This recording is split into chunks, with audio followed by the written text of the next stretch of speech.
Dear students, we already seen the 10th standard 3rd unit Empowered Women Navigating the World. Today we are going to see the second part, and in this part we are going to see an interview held between that 6 crew members and who went for the navigation and the interviewer. And today we will see this. We know that 6 members went, and how many days they around that world and everything we know. Let us see the lesson. An interview with the crew member. And India's all-women Navy crew who went around the world in 254 days have shared their experiences about their great voyage. And இங்கே பார்த்தோம்னா இந்த 254 நாட்கள் இந்த உலகத்தை சுற்றி வந்த கப்பல் மூலயமாகவே உலகத்தை சுற்றி வந்த அந்த 6 பேர் கொண்ட பெண்கள் குழு தங்களுடைய வாயேஜ் அப்படின்னா கடல் மார்க்கமாக செல்லக்கூடிய ஒரு பயணம், அதுதான் வாயேஜ் அப்படின்னு சொல்லுவோம். அந்த ஃப்ளைட்டில் போகிறவங்களுக்கும் சரி, இந்த கப்பலில் போகிறவங்களுக்கும் சரி, இந்த நம்ம பஸ்ஸில் போகிறவங்களுக்குலாம் ஹாப்பி ஜேர்னி சொல்கிறாங்க இல்லைங்களா, அதே மாதிரி கப்பலில் போகிறவங்களுக்கும் ஃப்ளைட்டில் போகிறவங்களுக்கும் சொல்கிறது அந்த ஹாப்பி வாயேஜ். அந்த வாயேஜ் அப்படின்னா கப்பல் மூலயமாக அல்லது விமானம் மூலயமாகவோ பயணம் செய்தல். இங்கே நம்ம பார்க்குறது என்னென்னா கப்பல் மூலயமாக பயணம் செய்தல். அவங்க எப்படி என்ன அந்த 254 நாட்களில் என்ன பண்ணாங்கன்றது இப்போ இந்த இன்டர்வியூவில் சொல்ல போகிறாங்க. அண்ட் தோ their personal experience we really come to know their hardship. அவங்களுடைய பர்சனல் எக்ஸ்பீரியன்ஸ் இருந்தால் கூட இந்த ஹார்ட்ஷிப்பை எந்த மாதிரியான hardship they faced we are going to see. Hardship அப்படின்னா என்ன அப்படின்னு பார்த்தீங்கன்னா அந்த தடைகள், அந்த கடினமான செயல்கள், தடைகள் இதெல்லாம் தான். அண்டு அன்பிரடக்டபிள் அப்படின்னா என்னென்னா கணிக்க முடியாத, நினச்சி கூட பார்க்க முடியாத unpredictable challenges they have faced all through their expedition. அவங்க போகும்போது என்ன மாதிரியான கஷ்டங்கள் இருந்தது, நினச்சி கூட பார்க்க முடியாத என்ன மாதிரியான விஷயங்கள்லாம் அவங்களுக்கு நடந்தது அப்படின்ற விஷயங்களை இந்த இன்டர்வியூவில் we are going to see. The first question interview asked that, and how well were you acquainted with the sailboat before you took up the task? The acquaintedனா ஏற்கனவே அறிந்திருந்த, அதாவது பரிச்சயமான அப்படின்னு நீங்கள் பொருள். ஏற்கனவே அவேர்டு, ஏற்கனவே அறிந்திருந்த. டாஸ்க் உங்களுக்கே தெரியும், டாஸ்க்னா கடினமான செயல். என்ன கொஷின் கேட்குறாங்கன்னா, how well were you acquainted with the sail boat before you took up the task. இந்த செயில் போட்டு போகிறதுக்கு முன்னாடி உங்களுக்கு ஏதாவது இந்த செயில் போட்டில் எக்ஸ்பீரியன்ஸ் இருந்திருக்கா, நீங்கள் கப்பலில் வேலை பார்த்துருக்கீங்களா, இல்லை முன்னாடியே போயிருக்கீங்களா அப்படின்ற கொஷின்ஸை இவங்க கேட்குறாங்க. வத்திகா ஜோஷி ஓட answer, none of us was acquainted with a sailboat or ocean going boat. இது வரைக்கும் எங்களில் யாருக்குமே, நீங்கள் அந்த 6 பேரில் யாருமே இது வரைக்கும் நாங்கள் போட்டில் போனதே கிடையாது, எங்களுக்கு அதை பற்றி எந்த ஒரு எக்ஸ்பீரியன்ஸும் கிடையாது. none of us had sailed before, இதுக்கு முன்னாடி நாங்கள் போனதே கிடையாது. nor are a women officer allowed entry in a combat platform. combat அப்படின்னா பேட்டில். என்ன பேட்டில்னா இந்த கடல் மூலயமாக சென்று தாக்குதல் நடத்துவாங்க இல்லைங்களா, கப்பல் மேலேயே அந்த விமானம் செலுத்தி அந்த தாக்குதல் நடத்துறது. அதுக்கெல்லாம் பெண்களை அலோவ் பண்ண மாட்டாங்களாம், இது வரைக்கும் அதுக்கு கூட அவங்க போனது இல்லை அப்படின்றாங்க. Platform as 8. at first it was difficult to take the boat out to sea. எங்களுக்கு முதல் முறையாக அந்த போட்டை எடுத்துகிட்டு போகிறது ரொம்ப டஃப்பாக தான் இருந்தது அப்படின்றாங்க. From one point to another, ஒரு முனையிலேருந்து இன்னொரு முனைக்கு சுற்றி வர்றதுங்கிறது சாதாரண விஷயம் இல்லை. அதுவும் இது வரைக்கும் அவங்க எந்த எக்ஸ்பீரியன்ஸும் இல்லாமல் புதுசாக போகிறாங்க இல்லைங்களா. but we slowly built upon it through 3 years of training. இதுக்கு அவங்க கொஞ்சம் கொஞ்சமாக அந்த 3 வருஷத்தில் எடுத்துக்கிட்ட அந்த ட்ரைனிங்கை பயன்படுத்தி அவங்க இந்த எக்ஸ்பீரியன்ஸை ஸ்டார்ட் பண்ணியிருக்காங்க. அண்ட் அனதர் கொஷின் இன்டர்வியூ வைக்கிறாங்க. Can you tell us about the training you had undergone before this expedition. அதாவது இந்த வாயேஜ் போடுறதுக்கு முன்னாடி, இந்த ஆய்வு பயணத்திற்கு முன்னாடி நீங்கள் மேற்கொண்ட பயிற்சியை பற்றி எங்களிடம் சொல்லுங்கள் அப்படின்னு இவங்க கேட்குறாங்க. அதாவது இந்த வாயேஜ் போகிறதுக்கு முன்னாடி என்ன விதமான பயிற்சிகள்லாம் நீங்கள் எடுத்தீங்க அப்படின்னு வேதிகா ஜோஷி சொல்கிறாங்க. And we started with some theoretical courses on navigation. Theoretical courses. இங்கே தியரிட்டிக்கல் கோர்சஸ் அப்படின்னா என்னென்னா, அதாவது ப்ராக்டிக்கல் இல்லாமல், செய்முறைகள் இல்லாமல் அதை காதாலேயே கேட்டு உணரக்கூடிய அந்த கிளாஸஸ் அதை மட்டும்தான் அவங்க அட்டன் பண்ணியிருந்தாங்க. Communication and weather protection. Weather protection அப்படின்னா அந்த பருவநிலை மாற்றம் எப்படி, அந்த பருவத்துக்கு ஏற்ற மாதிரி எப்படி மாற்றிக்கிறது, அந்த கம்யூனிகேஷன் எப்படி கம்யூனிகேட் பண்ணுறது ஒரு இடத்துல இருந்து இன்னொரு இடத்துக்கு, அந்த மாதிரியான கிளாஸஸ் தான் அவங்களுக்கு போயிருந்தது. And classroom courses are different from sailing outside. அவங்க மொத்தமாகவே தியரிட்டிக்கலாக தான் பார்த்தாங்க. அந்த கிளாஸ் ரூமில் கற்றுக்கிட்டது அந்த செயிலிங் பண்ணும்போது அவங்களுக்கு ரொம்பவே டிஃபிகல்ட்டாக தான் இருந்தது. So we were given hands-on training like how to repair things and how to deal with the emergencies.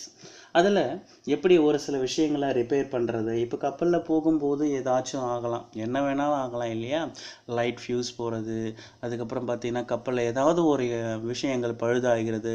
இதில் 6 பேர் மட்டும்தான் இருக்காங்க, வேறு யாரும் அவங்க கூட இல்லை. அப்போ எல்லா விதமான திறன்களையும் அவங்கக்கிட்ட இருந்தால் தான் அவங்களால அந்த போட்டை எந்தவித பிரச்சனையும் இல்லாமல் செலுத்த முடியும். அப்படின்னா அதுக்கு உண்டான ட்ரைனிங்கை அவங்க முன்னாடி எடுத்துருக்கணும் இல்லைங்களா.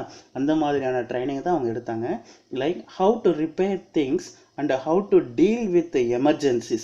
தேவையான காலங்கள்லாம் எப்படி, எமர்ஜென்சியான நேரங்கள்லாம் எப்படி செயல்படணும், சமயோஜித புத்தியோடு செயல்படணுன்றதையெல்லாம் அவங்க கற்றுக்கிட்டாங்க. when the weather get rough and if there is a medical emergency. ஒரு சில நேரங்களில், அதாவது கடலில் போகிறதுங்கிறது சாதாரண விஷயம் இல்லை. அப்படியே போகும்போது எல்லா இடங்கள்லையும், எல்லா கண்ட்ரிலையும் எல்லா விதமான அந்த கடல் பொசிஷனும் ஒரே மாதிரி இருக்குன்னு சொல்ல முடியாது.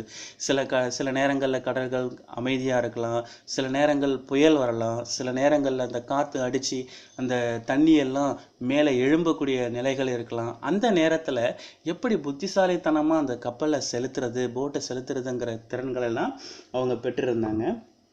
அது மட்டும் இல்லை, அந்த வெதர் எப்போ ரஃப்பாக இருக்குது அந்த விஷயங்கள்லாம் தெரிஞ்சுக்கிட்டு யாருக்காவது மெடிக்கல் அந்த எமர்ஜென்சி தேவைன்னா எப்படி ட்ரீட் பண்ணுறது. அந்த training was needed in tactical aspect as well. Tactical அப்படின்னா என்னன்னு பார்த்தீங்கன்னா, மொத்தமாகவே பிளானடு தான். இந்த நேரத்தில் இது நடந்தால் எப்படி இருக்கும், இந்த நேரத்தில் அது நடந்தால் எப்படி இருக்கும் அப்படின்னு. டாக்டிக்கல்னால் பிளானடு தான் இருந்தது அப்படின்னு சொல்கிறாங்க. இப்போ அந்த ஐஸ்வர்யாவுடைய இப்போ பதிலை பார்க்கலாம். இந்த ஐஸ்வர்யா என்ன சொல்கிறாங்க. And we underwent our basic sail training courses in Mumbai at the Indian Naval Watermanship Training Center. அவங்க தங்களுடைய பேசிக்கான அந்த ட்ரைனிங்கை எங்கே போனாங்க அப்படின்னு பார்த்தீங்கன்னா, மும்பையில் Indian naval watermanship training centre INWTC அப்படின்ற அந்த ட்ரைனிங் சென்டருக்கு போயிட்டு தங்களுடைய பேசிக்கான ட்ரைனிங்கை எடுத்துக்கிட்டாங்களாம். And at various schools in the southern naval base in Kochi. அது மட்டும் இல்லை, கொச்சியில் சதர்ன் நேவல் பேஸ் இருக்குது, அங்கேயும் போயிட்டு ட்ரைனிங் எடுத்திருக்காங்க. we even sailed on INSV Mathe to Mauritius. அவங்க அது மட்டும் இல்லை, முதல் அதாவது INSV மாதேன்றது ஆல்ரெடி நம்ம பார்த்துருக்கோம் இல்லைங்களா. INSV மாதேன்றது முதல்ல செலுத்தப்பட்ட ஒரு கப்பல், ஒரே ஒருத்தரால் மட்டும் செலுத்தப்பட்ட படகு. அதில் அவங்க 2016 17 வரைக்கும் அது போனதில் அவங்க அதுலேயும் போயிருக்காங்க. And back and also to Cape Town in December 2016. And we were trained for almost 3 years to prepare for the voyage. 3 வருஷமாக இதுக்கு உண்டான ட்ரைனிங்கில் அவங்க முழுக்க தங்களை இறக்கியிருக்காங்க. Since the boat was old and it had minor leaks and repairs. அது ரொம்ப ஓல்டாக இருந்தால் கூட சின்ன விஷயங்களில் தான் இருந்தது அப்படின்றாங்க. அதாவது பழுதுகள் இருந்தது, இந்த லீக் ஆகிறது, சின்ன ரிப்பேர்ஸ், அது மட்டும்தான் இருந்தது. And also we ran out of water and food soon. அது மட்டும் இல்லை, எங்களுக்கு தேவையான உணவு இதெல்லாம் வந்து காலியாகி போச்சு அப்படின்ட்டாங்க. So the trip was a tutorial for us on how to manage food. அதில் வந்து எப்படி நம்ம வந்து அந்த ஃபுட்டை மேனேஜ் பண்ணணும் அப்படின்ற விஷயங்கள்லாம் அது கற்றுக் கொடுத்தது, நிறைய எக்ஸ்பீரியன்ஸை சொல்லி கொடுத்துருக்கு அந்த voyage. Water and even electricity during the big voyage. அதாவது எலக்ட்ரிசிட்டின்றது முழுக்க பயன்படும்னு சொல்ல முடியாது, நிரப்பிட்ட பிறகு தான் நம்ம போக முடியும் இல்லைங்களா. அதை எப்படி வந்து சேவ் பண்ணுறது, ஃபுட்டை எப்படி சேவ் பண்ணுறது, வாட்டரை எப்படி சேவ் பண்ணுறது. இப்போ தொலைதூர பயணங்கள் கப்பலில் போகிறாங்க அப்படின்னா தண்ணீர் வந்து அவ்வளோ சீக்கிரத்தில் கிடைக்காது. தண்ணி மட்டும் இல்லை, ஃபுட்டும் தான். அப்போ அந்த ஃபுட்டை அவங்க போய் சேரக்கூடிய ஒரு முக்கியமான இடத்துக்கு போகிறாங்க, அல்ல டவுன் இருக்கிற ஏரியாவுக்கு போகிறாங்க அப்படின்னா அது வரைக்கும் அந்த ஃபுட்டும் வாட்டரும் வந்து ஆகணும், எலக்ட்ரிசிட்டியும் கூட தான். அப்போ அதுக்கேற்ற மாதிரி எப்படி வந்து யூஸ் பண்ணிக்கிறது and everything they had learned by this expeditions.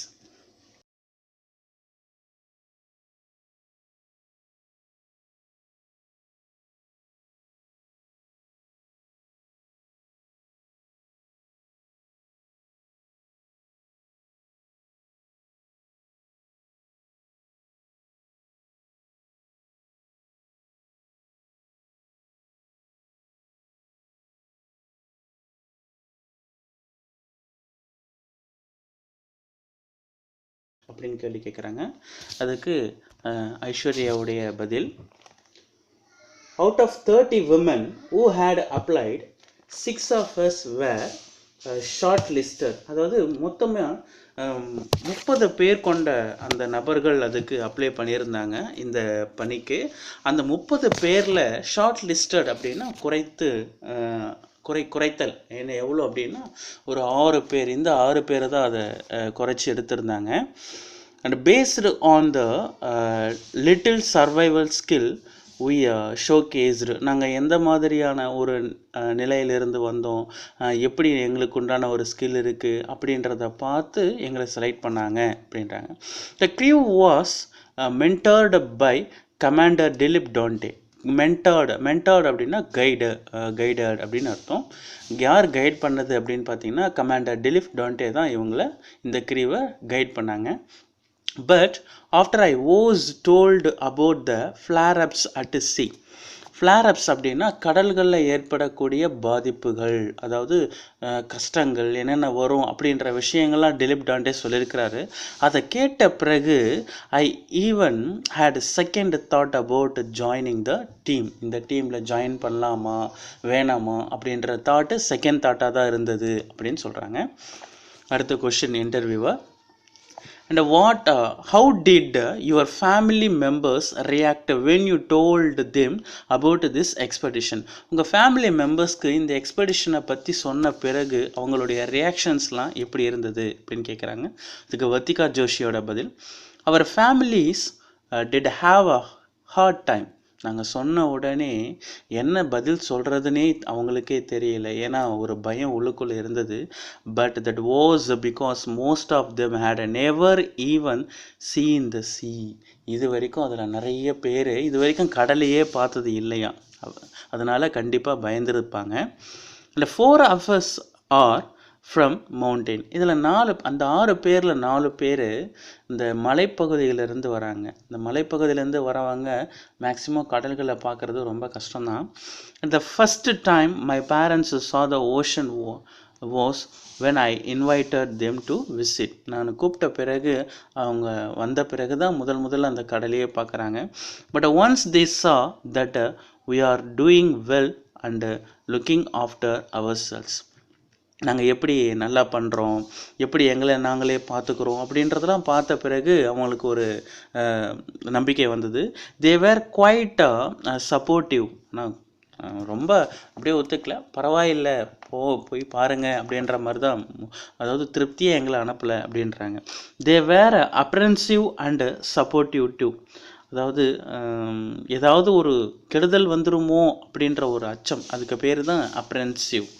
கெடுதல் வந்துருமோ அப்படின்ற ஒரு அச்சத்தில் தான் அவங்க இருந்தாங்களே தவிர முழு மனதோடு எங்களை அனுப்பலை. அப்படின்னு சொல்கிறாங்க.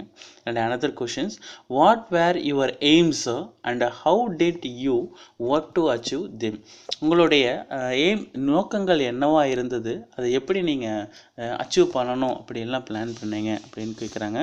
அதுக்கு வேதிகா ஜோஷியோட பதில், I wanted to make sure that I complete this journey with ultimate honesty. அதாவது நேர்மையான முறையில் இந்த ஜேர்னியை முடிக்கணுன்றது தான் என்னுடைய முதல் நோக்கம்.